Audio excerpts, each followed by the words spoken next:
There's no way in hell you can go into an interview and not speak the Queen's English and and get a get the fucking job. job as a brown person. It's just not possible.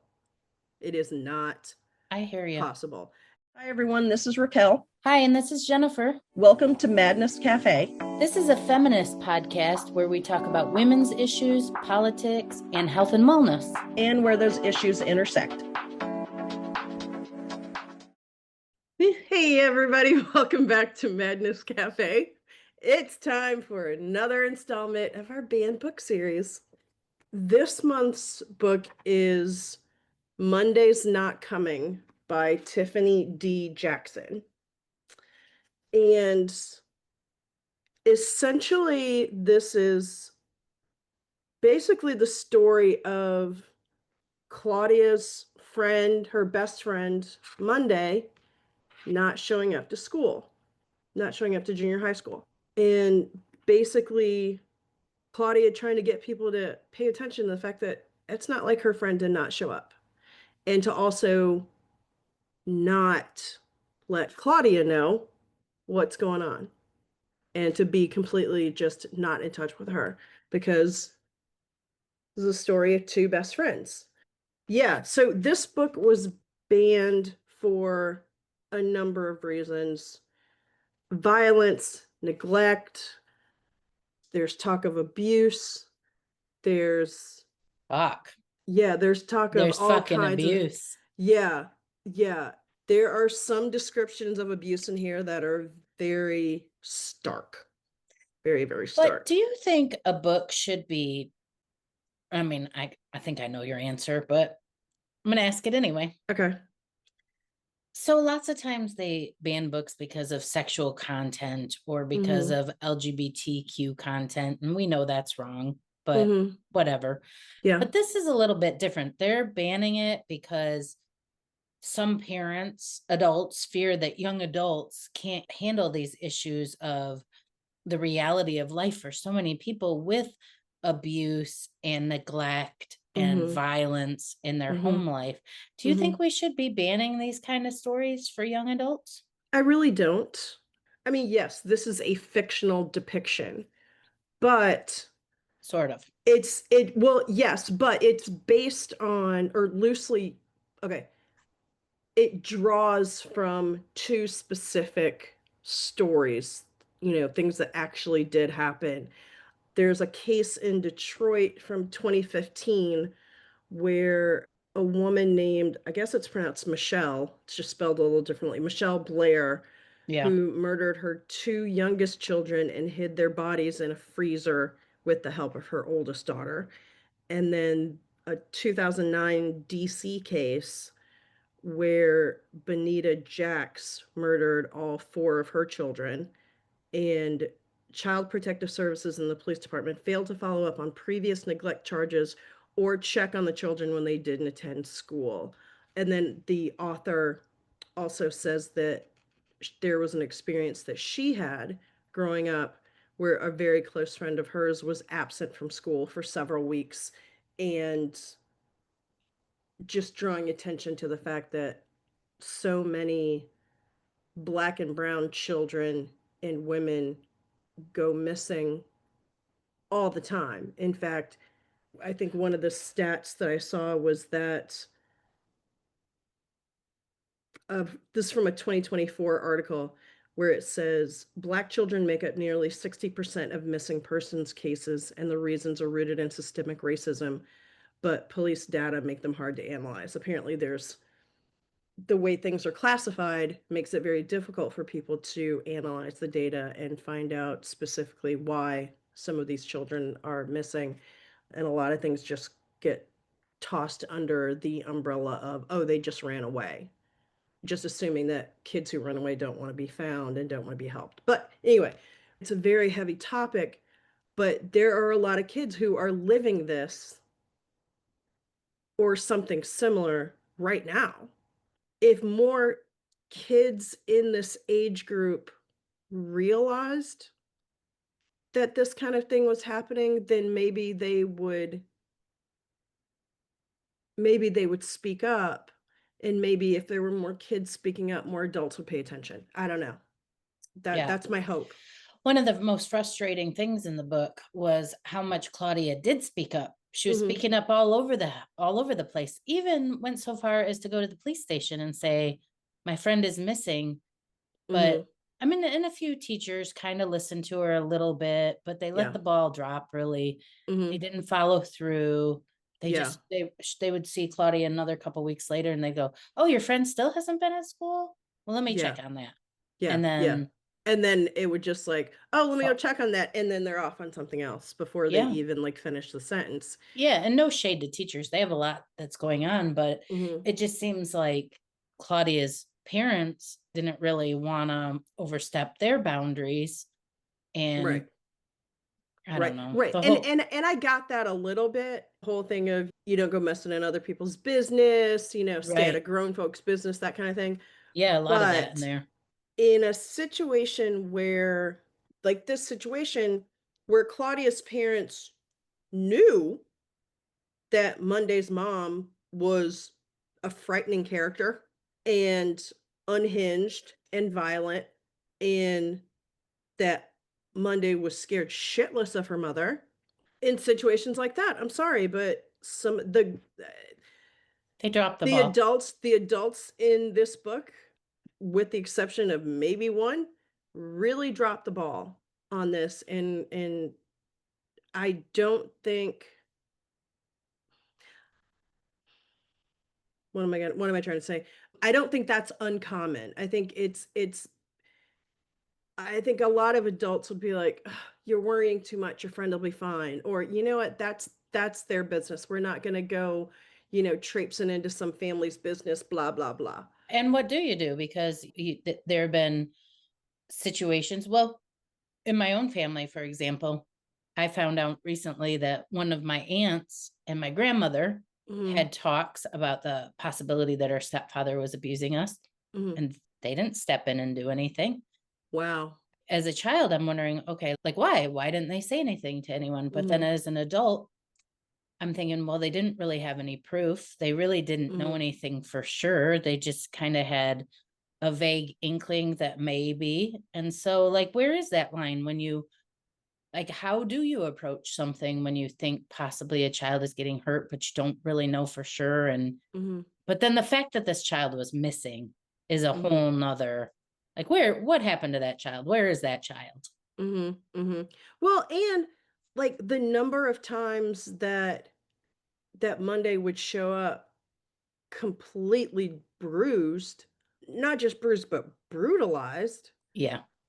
and very little, if anything, was being done about that. And granted, I'm not a teacher. I've never been a teacher. I don't have kids. But aren't teachers supposed to be part of that, like, first, not maybe not first line of the defense, maybe that's the wrong phrasing, but aren't teachers supposed to be I think God, so. what's the phrase I'm looking They're for? I think supposed to it's be reporters. They're supposed yeah, to, yeah, they're yeah, supposed to report. I think there's issues with that because I think there are situations where unfortunately they report, kids are removed, and then kids are put in situations that are worse than their original situations. And yeah. so I think there's a lot of hesitancy to know what is the right thing because kids that end up in the system, maybe they don't end up dead, but they, you Yeah, they know, they they end up being, victimized again in and a again and again. whole Right. other way. So I think people are reluctant to cause a situation where kids are maybe removed. Mhm, And in this particular book, these kids had been removed once mhm. and split up, and the Yeah, kids were begging not to be split up again. Although right. Monday didn't know anything about that. I mean, not Monday, Claudia, Claudia. right. Claudia didn't know anything about that. Mhm. Yeah. So overall, what did you think of the book? It's a heavy book. It is. Man, Did you cry when you were reading it? I was very close to tears. I was Oh my very, very God, close I to bawled tears. my eyes out. I was very, very close to tears. Yes, I was very close to tears. I was very sad, but I think there was what kept me from just completely bawling was I didn't necessarily like the way that it was handled. and the way that it was all kind of like tied up with a pretty bow. Okay, this book has been out since 2018, people, You so can I'm just gonna read talk. the book. We Yeah, can't really talk about it without telling you what happens in the book. yeah, That yeah, so read the yeah. And book. even in my opinion, even if you know what's gonna happen, just read the book anyway, because it's a well-written book, and Tiffany D. Jackson is a very Oof. good author. So Yeah. just read the book regardless. I didn't like the back and forth thing, that Oh, I did. method of telling the story. They call that And a they call that a braided story. oh, I didn't realize that. It was fine to some extent because it kind of gives you the juxtaposition of what's going on now versus the way things were before, like that. I mean, that's fine, but the whole thing about Claudia basically just like losing 2 years, I did not like that at all. Like, I understand that, yes, Claudia is traumatized by losing her friend and traumatized by the fact that her friend was murdered and that the adults in her life basically let her and Monday down. I get all of that. And all But those other kids. and all those other kids, but to utilize like, oh, Claudia keeps losing time. Oh, Claudia keeps forgetting 2 whole years of her life and yeah, I'm sorry. I think there could have been a better way to do that, and That's yeah, I didn't like it. That just threw me off, and I didn't like it. that's interesting that you said that because I got confused at that part in the book. I Yeah, was like, "What? What yeah, happened?" It really did confuse me and I was yeah, like, "Oh, I didn't realize she was having memory loss." yeah. I didn't either. And I don't think she needed to in order for the story to be told. Exactly, Yeah. exactly. I don't think that was necessary at all. You can point to the fact that, yeah, Claudia's got a lot of PTSD, and Claudia's going to probably be in therapy for a good little while. And, all of those, yeah, all of those things, very real. And when Claudia, my one of my favorite parts of the book is when Claudia actually you can see her in real time putting it all together before Hmm. anyone else. And she's like, "Oh my God, I know what happened." Hmm. Hmm. Hmm. Like, and realizing that she missed all these signs of abuse. And I think she's actually kind of hard on herself. She's like, Very. I should have known, I should have realized that my friend was being hurt. I don't think kids know that kind of stuff. When your Mm-mm. friend tells you they hurt their back falling out of bed, you think they hurt their back falling out of bed. Right, You right, don't think their mother dragged him across the floor, right, exactly. Or you or know? literally beat the living shit out of them. Yeah, For real. you don't think that stuff Right. as a And kid. yeah, and you don't think, oh, my friend's parent is locking them in a room for days and days and days without food and I don't think as a kid she had any responsibility for knowing that, no, not but at all. but maybe her parents did, and maybe the Hmm. teachers did, and maybe that nurse at school who repeatedly treated her did. Hmm. Like, Hmm. how many times you gonna treat a kid before you do something about Yeah, it? that's what I'm saying. Like, Yeah, aren't teachers and people in school, like the administrators and the people in the office and the nurses on, aren't they supposed to be yeah, they're supposed to first reporters or there's some phrase which there is I'm a not phrase, they're remembering. supposed to be there is a phrase, what is it? It's something Like required reporting yeah, or something like that. yep, And yep, so that kind of pissed me off. But it kind of highlights that this kind of thing happens all the time, and yep, that yeah, people do make reports to the children and family services and to the police, and they say, hey, can you do a well check, wellness check, and all these things. And and then it doesn't happen. right, and I think we all are aware that social safety nets are completely overburdened and understaffed and underfunded, and so many people, so many kids fall through the cracks. So In so many ways. yeah, and I think all of that was realistic. I don't know. I think I would have, You could have done without the memory loss. I think at that least not in the way that it was yeah, done in this story. I agree with you. I think that I was confused when that part hit. I was like, Hmm. "What? What are you Yeah. talking about?" But then I Hmm. guess it made sense because she was dancing with the older girls, or so she thought, but they were Hmm. her age. I just didn't think it was necessary. Yeah, it really wasn't. the whole thing about her feeling like she doesn't fit in and all of that, oh, these girls are better dancers than me and blah blah blah. Like all of that could have stayed exactly the same. The fact that Monday helped her to disguise her dyslexia, Mhm. Mhm. and she was her She was her protector, she was her best friend, she yeah, was, she can and she the kept saying, sister she didn't have. I can't make it without Monday, I can't live without Monday," and some of that was true because Monday was doing her freaking homework for her. Yeah. Yeah. As soon as Monday was not showing up, her grades were dropping, and in some ways, better for Claudia that her dyslexia come out so that she could Mhm. get some help, Yeah. and because there's nothing wrong with having dyslexia, you just learn in a Right. different way. It doesn't have Right. anything to do with intelligence level. Right, exactly. Exactly. That part of it just really, it just kinda didn't sit well with me. Another thing that didn't sit well with me, and this is something that I've had trouble with other books that I've read, which I remember having a dislike for this, like, I don't know, back in, like, high school, before Claudia starts going to the, getting, tutoring and all that kind of stuff. The author would show like a note written by Claudia, and it literally was written as if Claudia had never seen a printed word or heard like You a thought it was regularly sentenced, formed sentence. you thought it was too basic. It was stupid.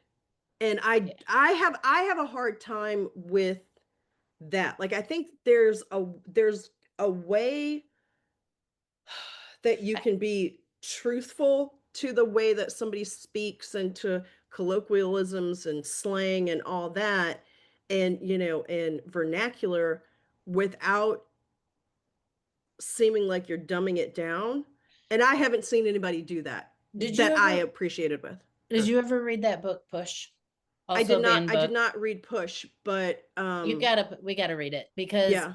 it's does the same thing, puts a lot of things in writing from this girl's perspective. Uh-huh. I thought in that book it was done amazingly well. Okay. Okay. Then yeah, I then would love to discuss that with you sometime, but wrong okay. book. That can be part of our 2026 series. It reminds me of a similar way that it was done, but it's Mhm. interesting because in that book, the main character gets help in school and the Mhm. writing changes Mhm. throughout the book. So it's Mhm. kind of cool. And in this book, toward the very end, Claudia's writing does improve, but You think like it there's sounded stupid rather than dyslexic? mhm. Yeah. Mhm. I don't Yeah. know. I have Yeah. no idea how a dyslexic person writes. I have no idea. Well, and I'll tell you, I believe the other book, or one of several, that this kind of thing happens in, with like the weird thing with the writing and the vernacular. Sure, sure. I believe it's Their Eyes Were Watching God by Zora Neale Hurston. I think I that's have not read one. that. And I read it, maybe it was in high school, maybe early college, I don't know, but it was a long time ago. And I think I'm remembering the right book, but there have been several books where the writer is trying to quote unquote stay true to the voice of the character. Yeah. For me, it comes across as kind of dumbing stuff down. And You think Claudia's smarter yeah, yeah, and I what think I think you can portray somebody's use of vernacular and slang without making them seem like they don't understand how to speak clear English. I see this in It's almost always characters of color. It's yeah. always like black people, or people who were formerly enslaved, or really poor people, or like uh or where it's somebody is like English is not their first language, and so they like do like this weird like mashup of like English and whatever. And and to me, it always just comes across very, very rude and condescending. Is it the problem of doing like I don't even know the right word for it. Like street talk, like street language? Maybe, or like in a what is it? Like in Huckleberry Finn, the voice of the enslaved man that are going around with Tom and Huck, the way they make his voice sound, like, Well, it's that's like just racist dumbing it bullshit down. right Right, there. exactly, and but that's how it feels to me when people do that. And maybe this is, like, some sort of, like, I don't know, sheltered, bougie bullshit on my end that I'm just like, "Well, it's not my experience, so why should you make it somebody else's?" And, maybe that's just very narrow-minded and very narrow-sighted on my part, but I don't like it. It just comes across as kind of pandering and just and even though Tiffany D. Jackson is black and she's somebody could say, well, if anybody should be able to do it, it should be a black person talking about another black person. And okay, yeah, fine. And people make that same claim with Zora Neale Hurston. And I get it. And yeah, there's the argument to be made of, okay, this voice doesn't get heard in literature normally, so we should be applauding it. And I'm like, I don't know, I don't know. It just makes me uncomfortable. And maybe that's something that I need to like examine, but I just it just makes me uncomfortable. I think it's an interesting point, and coming from a white person, Mhm. I think there could be 2 things going on here. Maybe millions of things, but the 2 things that come to mind for me are number 1, you're absolutely right, and sometimes our bias and our racism comes through our writing, even internalized racism, of Mhm. course, right? Mhm. Yeah. But then the other thing that comes through is maybe I'm gonna try and say this in the nicest way possible, maybe some of your internalized racism doesn't want you to think that some kids in some neighborhoods actually talk like that. That they don't Yeah. actually speak proper English. They've not gone to really great schools. They don't have really good teachers. Actually, I live in No, kind you're of right. I live in kind of rural Michigan, Mhm. and some of the ways the teachers talk around here sometimes, I'm like, "Did Mhm. y'all go to school?" Yeah. And that's not a race thing. That's a country. I live in the country. They do the Oh my god, my mom was like an English teacher. She would correct us all the time, but I can't think of a good example right now, but there are things, and I think you're in a school and you're teaching and you're not saying this properly Yeah. because Yeah. it's Yeah. part of the vernacular Mhm. of this community that we live in. It's Mhm. not proper by any Right. means. Right. Right. Maybe that's part of it is not wanting to see that in I don't know, I've never lived in the projects. I've never even been Mhm. in the projects. I have no idea if they speak exactly the same way you and I do, or if Mhm. there is a sort of language that one takes on. I have no idea. Well, I mean, there is and granted, I don't have a whole lot of experience living in the projects, but there were very brief moments, where we didn't live in the best places. Yeah, there are whole swaths of people who speak in particular ways at home, in their communities, whatever. We've talked about code switching before. Oh yeah, code switch. Yeah. Maybe there are people who can't code switch or just don't want to or whatever, and I get that. I was made fun of all the time growing up for talking like a white girl, quote Being unquote, proper. being proper and all Hmm. that. And I'm like, this is the way we're supposed to speak. But it was drilled into me too by Yeah. my Because I was mom. gonna say, because who says we have to speak that way? Well, society does because there's no way in hell you can go into an interview and not speak the Queen's English and And get a get the fucking job. job as a brown person. It's just not possible. It is not I hear you. possible.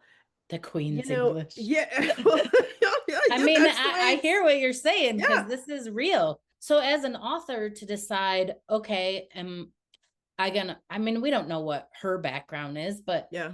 maybe Tiffany's like, I want to write a book the way things were spoken in my neighborhood. Right, and I get that there's part of me that gets that, and because I understand that, yeah, if that's all you grew up hearing, then yeah, you wanna because we talk all the time about representation and how important that is. So, yeah, I get it, that it's important to read a book or to I watch a think it's movie or whatever fucking and to hear your voice. yeah, and I think it's fucking bullshit. What I mean, not bullshit that you said it, but bullshit that it exists. That what you just said actually brings a lot of anger to me that you couldn't go into an interview, Mhm. although I know it to be true because I've interviewed a million people myself.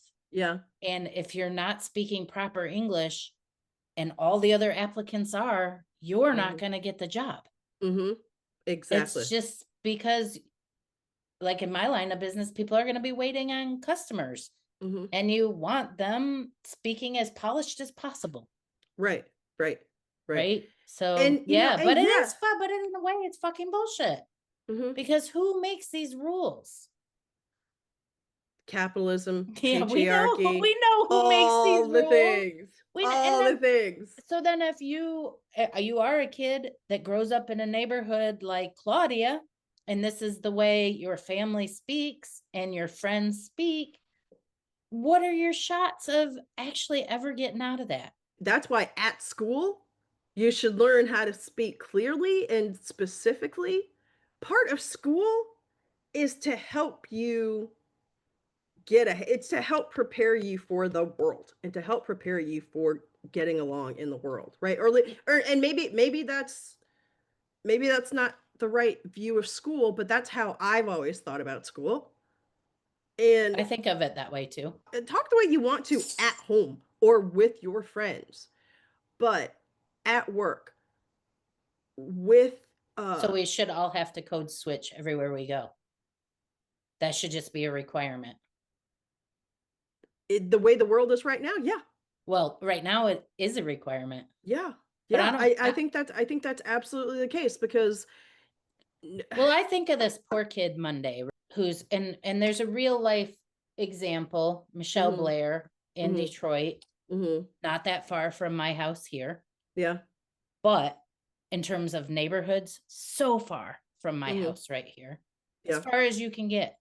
Mhm. And well, not as far because I'm not like the filthy rich or anything like that, but pretty far. Yeah. So that kid Monday or one of this Michelle's daughters is Mhm. going to school Yeah. and they have to fucking code switch every goddamn day, but they're Mhm. being beat at home and they barely can find a warm jacket to wear. They don't Mhm. have enough food. Monday was wearing all of Claudia's clothes because she didn't Yeah. have any of her own.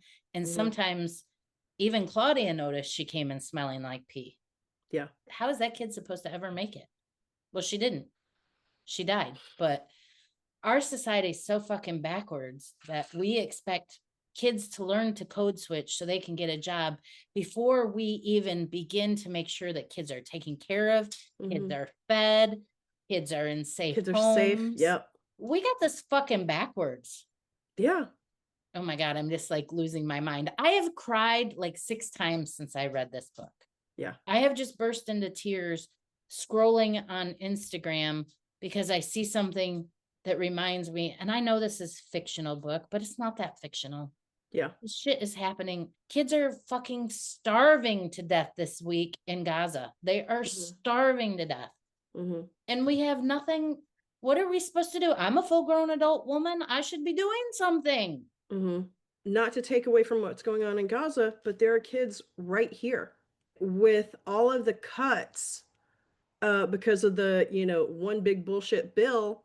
What are we supposed to Um, do? there are going to be even more cuts. And so there are kids who their only meal Is at is what school. they get at school. And now that funding has been cut. There are kids like Monday, who aren't going to get a meal at school. Monday was going to a charter school because her sister entered her into that lottery. That's why Monday was even going to school with Claudia, because they were in that charter school. Generally, that school and that opportunity to be put in the right school and in the right trajectory and around kids like Claudia and all the other kids in the school, like, that's supposed to be a way to give Monday a chance to get out of the situation that she's in, right? Through, like, education is supposed to be that vehicle. to help her. But it But doesn't work that way but in our it country. not always, it does sometimes. It does sometimes because of all of the other systemic webs and snares and racism and bullshit. So many kids don't get access to that trajectory, or there's so many other things going on in their lives that that one vector doesn't make a difference because there's so much other shit going on Right. in their Like lives, how and that and all and so much of what could be a safety net for these kids is now gone. It's gone because people don't want to help. They don't want to help people who don't look like them. They see, I don't want don't to help people in situations that are not like theirs. see, I don't agree with that. I think most people do want to help, but I think that we have this fucking system in our country where the people in power who are not the majority, but they have the majority of the fucking money, Hmm. they don't want to help. They just want to get more and more and more money. And I'm starting to believe that they actually want to racially cleanse this country. Oh yeah, They actually they just want white people here. exactly. That's always been the case. Okay, well, I'm slow to the punch, but Sorry, but and yes, this is a very cynical thing for me to say. Of course, blah, blah. Yeah, it's very yeah, cynical, but yeah, it's true. but I don't think it's the majority of people. I really No, don't it's believe not. that. It's not, but it's the But what majority of the do people who have power. I think it's all of the people who have the power. I think it's all of it. I think there's a reason they sit where they sit. What Yeah, makes a person want power? There's something yeah. sick about the way, there's something so fundamentally sick about the way that we run this country. Anyway, we should get back to the book. Before we actually learned what happened to Monday, like literally everything in my brain came up. I thought maybe she was trafficked. I thought maybe she had been, maybe her mom had like locked her in a room somewhere. I thought maybe she had gotten shipped off to some other family member. And yeah, it did kind of cross my mind that maybe her mom really hurt her somehow, but it never in my mind occurred to me that her mom, oh See, God, that her mom had put her and her little brother in a freezer. in a freezer Yeah. and just lived there with them in the fucking freezer. Her mom must have been like, A fucking monster. no, just truly insane. Like, truly insane. No, I don't think this bitch was insane. I think she was just fucking mean. I think she was mean and horrible. I'm sorry, but I don't think insanity is the only reason that people do bad things. I think a lot of people do I know bad I things have a because they're problem with just this. fucking horrible. I And I really have a think, problem with this. I have a problem seeing that people can be horrible. We've talked about this before. right. I have this. Well, but you're not alone though. You're not alone. And I think the maybe the only reason that my default is don't blame it on people with mental illness is because I know what it's like to deal with mental illness. I mean, depression and anxiety are considered to be mental illnesses. Sure, And so but when that's not what I'm people, talking about when I well, say no, insane. right. But most people are thinking about that when they say, oh, this is due to mental illness or oh, this is due to. No, some people are just fucking awful. Yeah. Like literally from birth. Some people are just born bad. I think Monday's mom was just born bad and There's some possibly quotes. broken. There's some quotes in the book about the way the mom appeared to like be all about her kids. And actually that true life case in Hmm. Detroit Hmm. with Michelle Blair's Facebook had all these posts about her momhood and about how, Oh. whoa, the biggest gift in the world is to be a great mom. And she fucking murdered her children. And Because people know what they're supposed to look like to the outside world. They know what well, face to put forward. well, isn't that code switching in a way too? Absolutely. Like this fucking mask that we've, this is where Absolutely. this is where I have a really hard time. I know I need to work on my eyesight, on my willingness and ability to see what is actually there rather Hmm. than the way I would like the world to appear. Hmm. I know I need some work on this, and I'm coming to terms with it. That people that I have known that are just actually I've always wanted to say that evil doesn't exist. I've never liked that word. I'm like, people Mhm. aren't evil, they're just they need help. But now I'm like someone who kills their kid is fucking evil, man. Like on purpose. Like Yeah. accidents happen, right? But Yeah. when you stuff your kid into a freezer, you got some fucking evil shit going on. Mhm. And that happened in real life. This was just part of the book, but Mhm. I have some work to do because there's something in me, and maybe this speaks to some of the white fragility in the world. Maybe Mm. we have been trained to not see things as they actually are. So Mhm. we want to be like, no, they're good people. They just didn't do it right this time. But no, fucking Trump is not a good person. No, He not at wants all. to ethnically cleanse our country. Yeah. People Yeah. who want to do that are not good people. No, not at all, and that's not mental illness. That's just being a fucking monster. No, it's premeditated. Yeah, It's yeah, it's beyond. being a monster. It is I'm starting to think that this is programming. I just have such a hard time thinking that people could actually be evil. I don't know if that's programming. I think it's that you literally just want to see the best in people. Well, that's okay, fine. I am a Pollyanna or whatever, but that's not reality. So that is not actually a good and slash safe way to live. Mhm, mhm. That's stupidity. That's refusing to see what is right in front of my eyes. Okay, back to the book. There was something about motherhood in here, but I think it was about Claudia's mother, not Monday's mother. And Claudia's mother said something about wanting you only get one chance, you want to do it right. Here it is. Yeah. Mhm. Okay. It's on page 8. And I Okay. think this book in some ways is about motherhood Mhm. because we have the vast contrast between Claudia's mother and everything that Claudia's mother is willing to do, except sometimes she doesn't really hear her kid when she's talking to her. Right. But then Monday's mother, who I don't know, she must have loved her children in some ways too. I Although doubt it. Okay. Although although we got to talk about that in 1 second, but I was going to say she must have loved her kids because they're her kids, but then she abused them. But recently this has come up for me in my personal relationships, okay. and I remember reading Bell Hook's book. Mhm.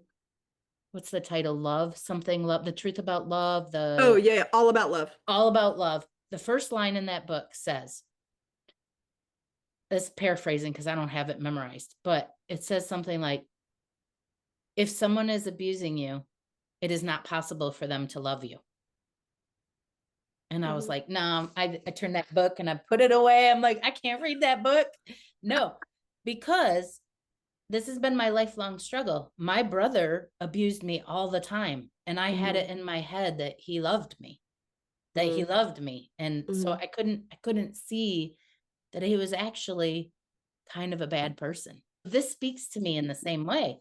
Like, Mhm. this is it. I couldn't see it Yeah.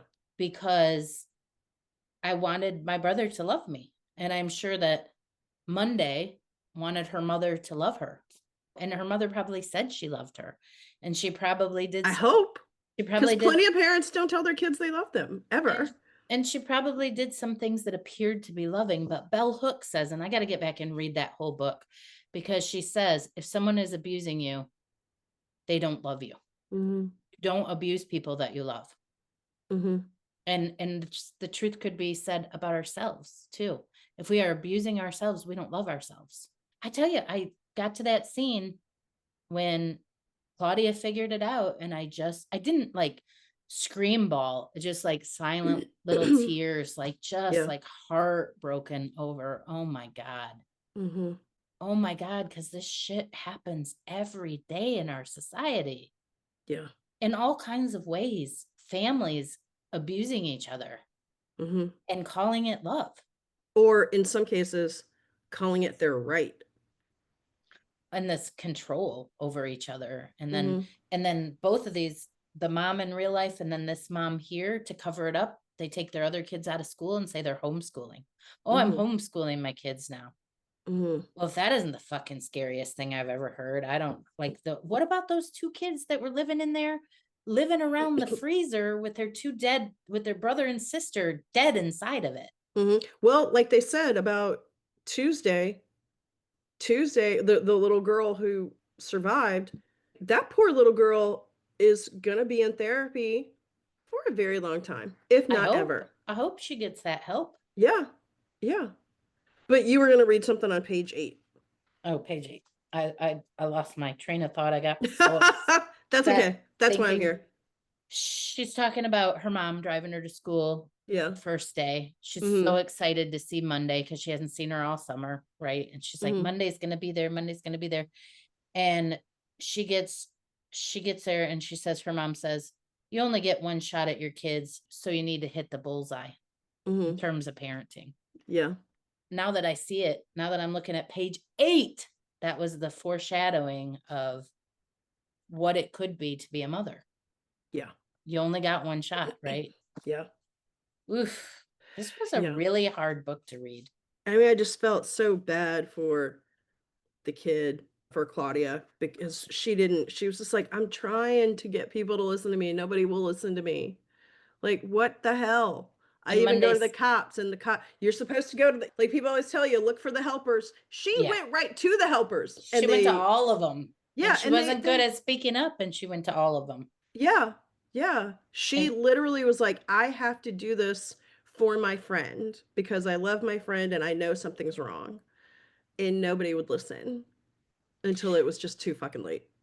and in the end, after it's all, like, kinda said and done, and she's running into April, Mhm, Monday's older sister, Claudia's like to April, "I'm surprised you still talk to me." And April says, "Because you never quit looking. You never stopped. You never gave up. You kept mhm, trying to find my sister." mhm. April knowing the entire time where her sister is Yeah, and trying to get rid of Claudia, but mhm. also knowing and in some way loving Claudia for never giving up on her sister. Yeah, Oh my God, that part just broke my heart. yeah. There were so many things that just broke my heart in this book. So there is one other thing that I don't know, I was a little annoyed by. And then I'll talk about some stuff that I really did like about the book because I don't want to diss the book or the author. I think Tiffany D. Jackson is incredibly talented, Oh, and yeah, I think this is a really good book. it I is. really do. This is a really really good book. I'm not. There were just some things that kind of just kind of rubbed me the wrong way, and whatever. That's cool. And you That's the never really perk of a know. free society that I can say what I didn't like about something and still like the book and still not want it to be banned, but And you better get all this said before we're not a free society anymore. I know, exactly. So one thing that kind of annoyed me, like when I was doing research for today and, all these things we're talking about, oh, these are the themes in the book. And and everything kept bringing up gentrification. And I'm I like, saw that, that was literally like the like 3 lines in the book. least important part of Yeah. this entire story, and it's like it was just kinda tossed in because, in my opinion, Tiffany D. Jackson is a good enough writer that had that really been a significant part of the story, she would have written that part better. Part of me thinks that maybe her editor is like, "Oh, yeah, because it's a black neighborhood in DC, so of Throw course some everything else is being gentrified in black neighborhoods, so why don't you just throw that in there too? Because throw of that in course there. gentrification has gotta be part of this. That's why Monday's mother was just so crazed because She was gonna lose her she was gonna home. lose her home, that's why she beat and killed her kids. That's bullshit. I agree with you. It felt like sort of an afterthought thrown in, and I agree. It was in all the write-ups about gentrification, and it's such a really important topic, but Yeah. it wasn't really a topic of this book. Yeah. Yeah, like, it literally was just a, "Meh, toss that in because the editor said for me to toss that shit And they in." kind of threw it in at the end when they found the bodies. Then they were like, "Oh, because we're gonna lose our house," and the neighbor, only one neighbor was still there because. And I agree with you. I think that was like, she could have developed that storyline had she wanted to. Yeah. about some of the pressure and stress that the mom was under, but this book didn't really tell the story of the mom. This Mm-mm. book was Claudia's story Mhm. in trying to find her friend. We don't really Right. know why the mom is the way the mom was, Yeah, or like, I thought the mom was the way she was, partly because she was just an evil bitch, and partly because for some reason in my head, and I don't remember if it said something in the book or maybe I'm just thinking of it, but, like, I had the impression that the mom was just, like, first of all, mean as fuck, maybe, like, drugged out of her mind, and just neglectful as fuck. Like, she just couldn't give a shit about the fact that her kids were starving or unclean or their house was, a shambles or whatever. Like, yeah, it did not occur to me that it was like, "Oh, gentrification is stressing her out so much that that's why she killed her kids." No. no, no, I agree. No Yeah, to that part. No, yeah, I'm yeah, with you on that one. Totally. yeah, yeah, Good point. Good yeah. point. Okay, so the positive that I was gonna throw in here is I really, really do like the way that Tiffany writes. Like, in fact, there's a couple of sections where I would underline things or I would star things because I really like the way they were written. And I think there are certain passages that really showcase the lyricism of Tiffany Jackson's writing. I'll just read two of them. One is on page, what page is this? One, two, 273, where she talks about March, the month. And then starting with the second paragraph, she's talking about April, Monday's older sister. And she writes, April was supposed to be born in March. Instead, she popped out a whole 2 weeks later on April Fool's Day, no less, and she's been lying ever since. Mm, You never know what to expect with her. She falls somewhere between brownish yellow, amber, caramel, and copper with a shimmer of fairy dust. Her color is gold, so similar to her mother, yet drastically different. People melt, shift, and mold her into jewelry that they can wear when they want to feel regal. You're drawn to her solidness, strength, and pure beauty. But when she is not gold, when her insides are hollowed to the point where there's nothing left, she can turn your skin green. I was like, oh my God, that just, it's because it's completely to the point. Like, you completely get it. At least for me, after reading this, I understood April in a whole other way. Like, there was another level to my understanding of April after reading this. And I think that it's the strength of Tiffany Jackson's words. So I yeah. really, that was great. And then, Every time she used that technique where she described someone in color from mhm, Claudia's perspective, yeah, Claudia being someone who was so into color, painted nails with color, mhm, had trouble writing, but could yeah, describe someone mhm, this way, it was like, oh, that's how the person is. yeah, exactly, Yeah. exactly. And then on page 419, Tiffany Jackson writes, again, from Claudia's perspective, if I was a color, I would be white, vast in my blankness, pure, whole, virginal, predictable, boring. The colors thrown at me didn't bleed into my canvas and leave a mark. The colors washed out with nothing but water. That's what made this story so hard to remember. It's hard facing a mirror and seeing all you are made of and all you couldn't absorb. But I'm open to be changed, to be in a place where I can hold all the colors I love at once, appreciate what they are, and learn from them. I'm open to new beginnings. Mm, What a beautiful way to describe someone feeling like, okay, I'm open to new things now. I'm open to all of this newness. I will let my canvas absorb these colors now. It's such a beautiful way to use words to express something.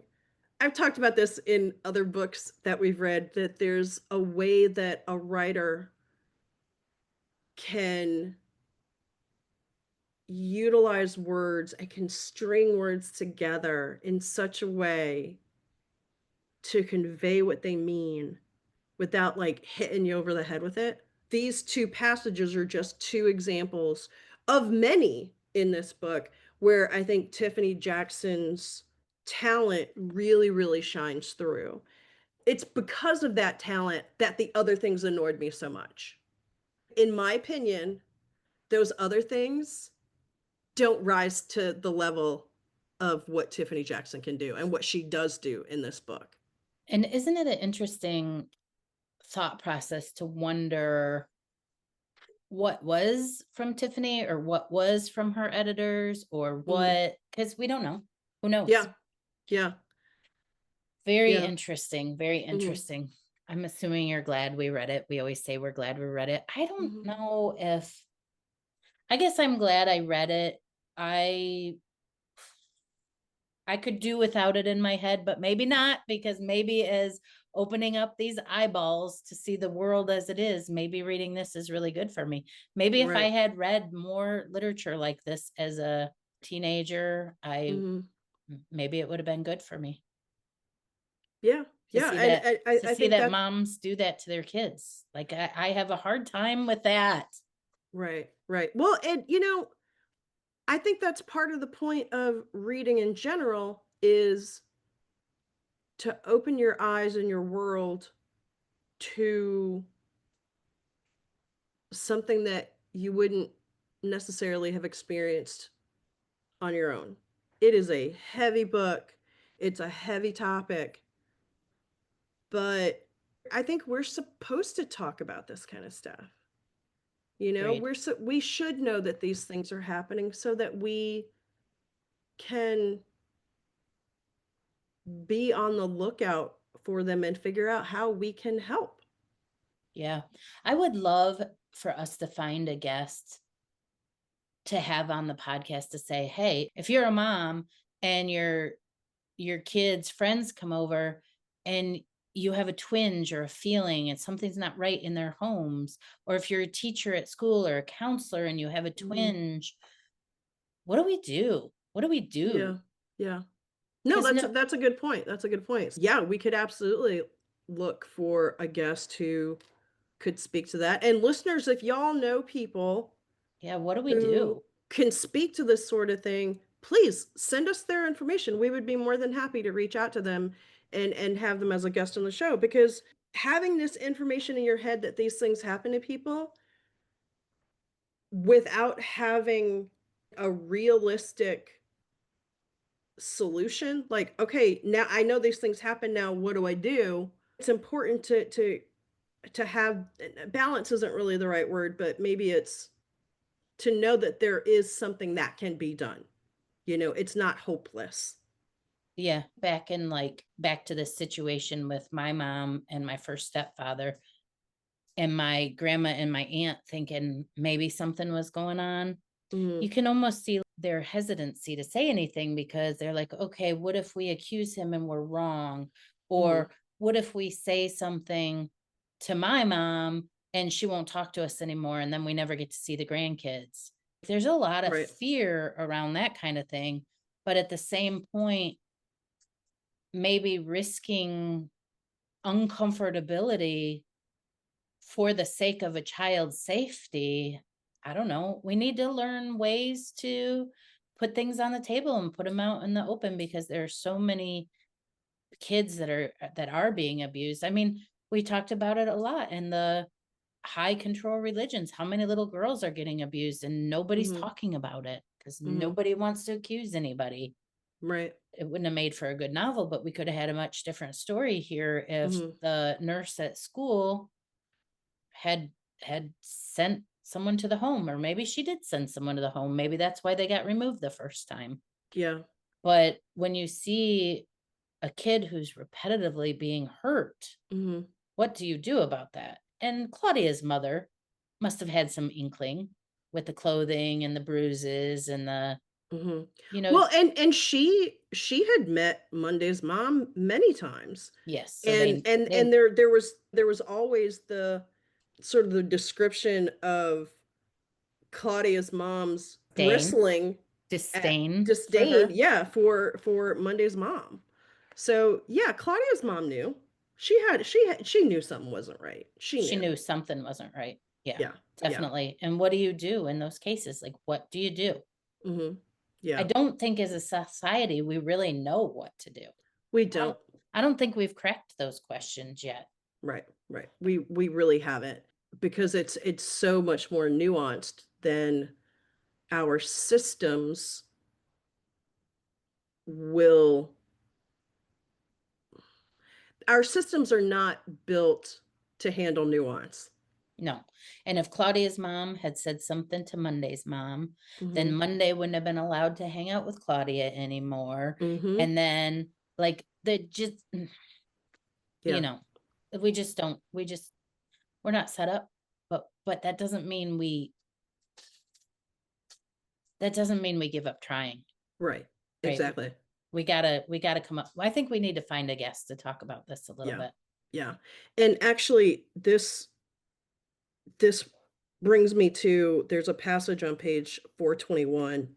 There's a line where, and I'm trying to remember who's talking. I think this was just basically from like a news story in, quote unquote, a news story in the novel, where the person says, I think it boils down to one question: who's really responsible for your well being? Your family, the government, or your community?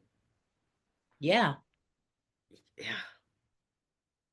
I think some could argue it's all three, and I think some could argue it's one and not the others. But yeah, again, nuance. I think it's far more nuanced than just one quick answer. Monday's Not Coming by Tiffany D. Jackson. It's a book worth reading for sure. It's a book that won't leave you anytime soon, and it'll make you think. And I And think, cry, and cry. Yeah. Yeah, it'll hurt maybe. your heart, it'll open your eyes, but I think that's what literature and art and reading and creativity are supposed to do. Well done, Tiffany D. Jackson. Yep. Y'all read this book. Thanks for listening to today's episode. If you like this episode, please share it with a friend. Or you could leave us a comment and a 5-star review, or email us at madnesscafepodcast@gmail.com. Thanks, everybody.